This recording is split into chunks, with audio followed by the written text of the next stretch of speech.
Did you know that you can have multiple email signatures, the ending of your email, and you can use those signatures in lots of different ways? Not only the default, a default new message and a default reply message, but you can switch signatures when you're sending messages. Let me show you what I'm talking about. So if I go create a new message right here, and this is I got this signature right here. What you see that pops up when you start is a signature.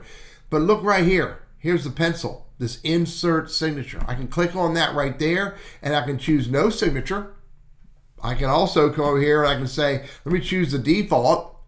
Let me go the one, Teddy's business signature. Here's my personal signature. And then here's the one I created called testing that had all that other stuff in there, an image and all, as well as these bullet points. Where did these come from? Let me show you. Let me come out of this. Let me go to the sprocket. And in the sprocket, go to see all settings, scroll down to near the bottom. Here they are, signature. First of all, if you're going to use Gmail or Google Workspace signatures, they work interchangeably, the same in both platforms. You want to do a couple things. You want to insert the signature before quoted text in replies and get rid of the dash dash. Turn that on. You want that on, mainly because it gets rid of that dash dash thing. And it puts your signature above, where you want it to be, above the reply that you're doing. Now, you can also click on Create New, and you can create a new signature. Give it a name, hit Create. Now I've got an empty box here to do whatever I want. I generally, as a point of reference, I always put one blank line, just so I know that it's down at least one line. Actually, it might be down 2 lines. That's okay. And then put whatever you want. Make sure you do it appropriately, relevantly. Don't try to throw up all over the person reading it by giving them way too much content. I've seen email signatures that are 10 times bigger than the email message. Maybe you don't want to do that. But you want to give the reader of your email, at the very least, you want to make it easy for them to get back to you. So email address, phone number, website, LinkedIn profile, whatever is relevant and appropriate you can put in there.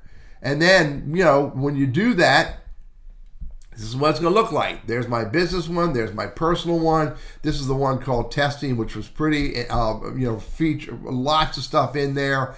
And then once you've made the signatures you want, maybe you want a signature for new email messages.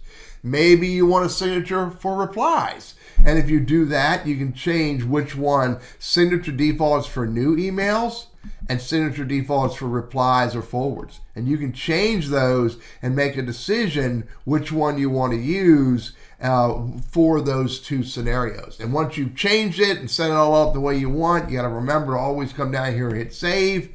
And then when you click on compose, remember, not only can you use the default, but you can click right here on signature and you can switch it to whatever you want. Hey, I'm Teddy. I'm all about Google Workspace and Gmail as business tools. If you like the stuff I'm sharing with you here, do me a favor. Subscribe and hit that notify button on these YouTube videos. Maybe hunt me down on Quora. Maybe hunt me down on LinkedIn and follow me on Quora and LinkedIn, because I create all this content for you. Thanks.